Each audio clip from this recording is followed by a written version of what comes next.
नमस्कार दोस्तों, Rajpati channel Bhojpuri song में हार्दिक स्वागत है आप सभी का। बहुत ही प्यारा लावा भुजाई गीत है। कैसा लगा कमेंट में आप लोग ज़रूर बताइएगा हमें।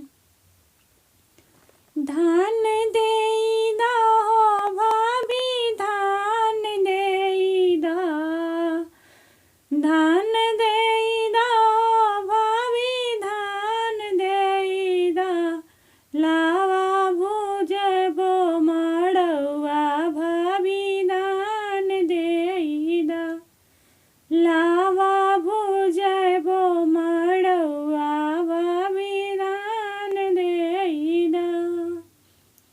माटिया के चुलिया भाभी लाओ ना भूज, माटिया के चुलिया भाभी लाओ ना भूज, सोनावे के चुलिया दहेज देईदा भाभी, सोनावे के चुलिया दहेज देईदा, लावा भुजबो मड़उआ भाभी, धान देईदा, लावा भुजबो मड़उआ भाभी, धान देईदा, धान देईदा हो भाभी, नेग देईदा, लावा भुजबो मड़उआ भाभी, धान देईदा।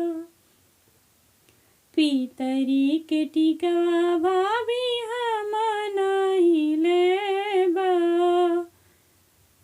पीतरी के टिकवा भाभी हम नहीं लेबा, सोनवे के टिकवा दहेज देईदा भाभी, सोनवे के टिकवा हो नेग देईदा, लावा भुजबो मड़उआ भाभी, धान देईदा, लावा भुजबो मड़उआ भाभी, धान देईदा, धान देईदा हो भाभी, धान देईदा, लावा भुजबो मड़उआ भाभी, धान देईदा।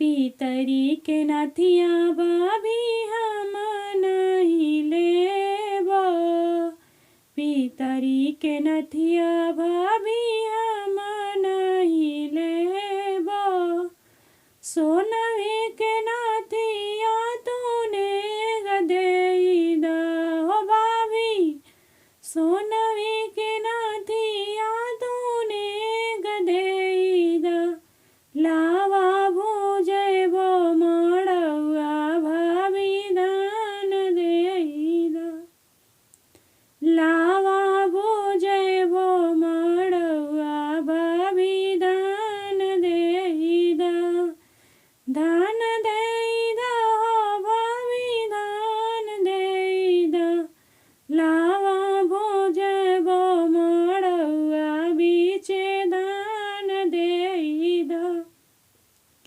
पीतरी के हरवा भाभी हम नहीं लेबा, पीतरी के हरवा भाभी हम नहीं लेबा, सोनवे के हरवा तूने देईदा भाभी, सोनवे के हरवा तूने देईदा, लावा भुजबो मड़उआ भाभी, धान देईदा, लावा भुजबो मड़उआ भाभी, धान देईदा, सोनवे के कंगन भाभी ने देईदा भाभी, सोनवे के झुमका तूने देईदा भाभी, चनिए के पायल तूने देईदा, लावा भुजबो मड़उआ